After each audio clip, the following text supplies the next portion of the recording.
Welcome to Sports Theory, and in this segment of this new series, I will be discussing between the two players who is better, Kobe Bryant or LeBron James.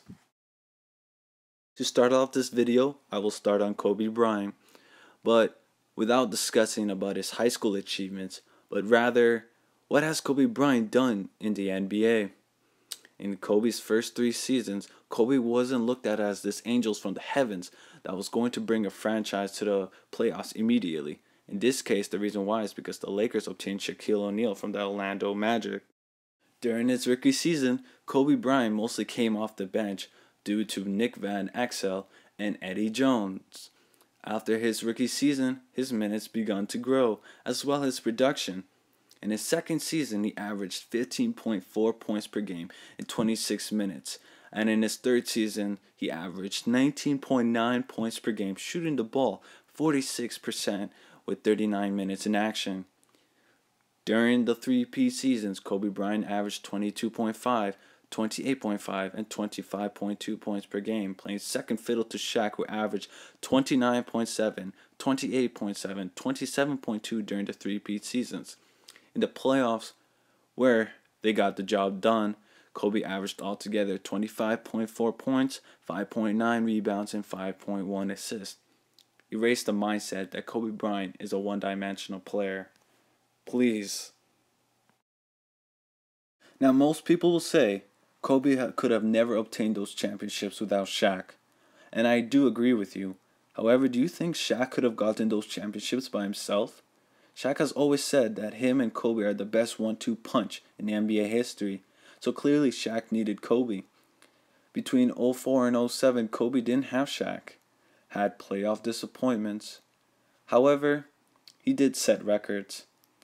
He made the All-NBA third team, second leading in scoring, however struggled due to the fact, or in this case, having a weak set of teammates. Well, right now, off the top of your heads, list the players of the 04, 05, 06, 07 season without Googling it. And just to be fair, the starting lineups and the sixth man of those seasons. Because if you can truly say you bleed the purple and gold. Anyways, in the 06 season, Kobe dropped 81 points on the Toronto Raptors. For the best insight of what actually happened, I suggest you watch Jalen Rose's point of view in the Grandland channel because they give the people what they want. Without Shaq, Kobe averaged altogether 30.7 points, 5.3 assists. Again, take back what you said or thoughts of Kobe being a one-dimensional player. And 5.8 rebounds per game in the regular season. During his championship run of 09 and 2010, he was the number one option, and he averaged altogether in the playoffs 29.7 points, 5.5 assists, and 5.6 rebounds per game. LeBron James, the chosen one, and the king. In high school, LeBron James was highly regarded as the best high school player during his high school career, or even regarded as the best high school player of all time. Standing at 6'8", 250 to 260 pounds, LeBron James is truly a freak of nature. The NBA has never seen a player that stands at 6'8", weighs 250 to 260 pounds, runs like a cheetah, and has a 44 max inch vertical. In his rookie season, he averaged 20.9 points per game, 5.5 rebounds, and 5.9 assists. The only players that have done that were Michael Jordan, Oscar Robertson, and later Tyreke Evans. The man should play point guard. He became the youngest player to have a triple-double. The guy is a certified triple-double machine and a beast. Well, the only problem the critics ever had with LeBron was that he needed to get a championship and fast. LeBron James is by far the most scrutinized player or athlete of all time in my opinion. LeBron James has averaged in Cleveland 27.8 points, 6.9 assists, 7.1 rebounds. The media's problem was that LeBron needed to get it done. I've heard that many times, but in reality, how? If you guys can name the starting lineup of the 06-07 Cleveland Cavaliers without using the internet, you guys truly deserve a gold medal. Whatever, I'm not going to give you guys a chance. So apparently the team that was supposed to win it all against the San Antonio Spurs was comprised of Larry Hughes, Sasha Pavlovic, LeBron James, Drew Gooden, Zjonas Ilgauskas. Oh, and their deep bench comprised of Damon Jones, Daniel Gibson, Iran Newby, Danielle Marshall, Anderson Varejao. I bet you guys right now don't know where any of these players are, excluding LeBron, Ilgauskas, and Varejao. There is an excuse of why he left, but if it was up to me, I would have left my 5th year. But LeBron James stayed there longer. Cleveland Cavalier fans, if memory serves me, did you guys boo at LeBron after the finals against the Spurs?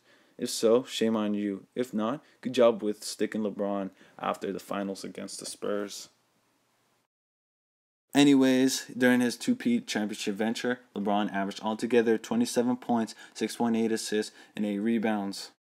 Now, when comparing the two players, and in this case, I will compare them at the age where most people say players are at their prime, which is 28 years old. Kobe Bryant averaged 31.6 points, 0.5 blocks, 1.4 steals, 5.4 assists, 5.7 rebounds, 87% from the free throw line, shooting 46.3% from the field, 34.4% from the three-point line, and all while playing 40 minutes a game. This was the 06-07 season where he dropped 81. LeBron averaged 26.8 points, 0.9 blocks, 1.7 steals, 7.3 assists, 8 rebounds, 75% from charity stripe, 56.5 field goal, 40% from 30, and all while playing 37 minutes a game. I'm just throwing numbers at you guys. Kobe's a better scorer and shooter because most of his shots are jump shots. LeBron's a better facilitator, rebounder, defender, and more of an efficient scorer than Kobe due to his field goal. However, Kobe Bryant was on a struggling team, and LeBron James was on a team that just won their 2nd championship. In regard to the clutch factor, both players have dominated in certain situations. The clutch factor, it really depends on how you define clutchness. In my opinion, the term clutch in basketball is when the clock is ticking down and the team, or in most cases a player, excels and boosts his or her performance to another level to ensure a win for his or her team. Most people will say immediately LeBron is not as clutch as Kobe, but that's not entirely true. Whether there's 5 minutes left in the game or 30 seconds, NBA players are out there to make and execute basketball plays. In most people's mindsets, a game-winning bucket defines how clutch you are. However, a steal, block, rebounds, or stopping a player's efficiency through hard-nosed defense is also clutch. As you can see through these stats, LeBron is in every single category in the last minutes of the game. In theory, a prototypical shooting guard is a position where the player must be able to shoot from the outside. Number one option is to get buckets. Stand between 6'3" and 6'7", handle the ball, and be as quick as a point guard. Prototypical small forward is a player that is the most versatile on the team. Handle the ball, be able to shoot, pass, rebound, post up, be able to defend many positions at times. Now for the tally for who wins in certain categories. For different scoring options in the arsenal, I give the edge to Kobe. For physical attributes, LeBron is the obvious winner. For achievements, I would give the edge to Kobe Bryant just because of championships. However, LeBron is only 29. Also, he's a 4-time MVP. And if he wins like 2 more championships, both being the finals MVP, I would have to change my opinion in this one. For team responsibilities, the edge goes to LeBron James. The man has to facilitate, score, defend the best player at times, rebound, block shots. And the final category is the lone wolf category. Basically, who elevated their team to a whole new level, did well in the playoffs, however didn't have the pieces to win a championship, and basically go ham. And the winner is LeBron James. Oh man, I can already hear it now. You're a Kobe hater or a LeBron Heat bandwagoner. But please, hear me out. While both players have experienced hardships by playing with pieces that weren't ideal for winning a championship, LeBron James went to the finals with a starting lineup that consisted of Larry Hughes, Sasha Pavlovic, himself, Drew Gooden, and Zjonas Ilgauskas. I mean, come on. Not in a million years you would put that roster today on the front paper and say this is a guaranteed title contender and they will win it all. But this doesn't mean I'm totally dissing Kobe for what he's done. I mean, look at it in this aspect. Kobe has dominated the league from 2000 to 2010, and in this decade and for the future, LeBron has and will dominate from the years 2010 and further.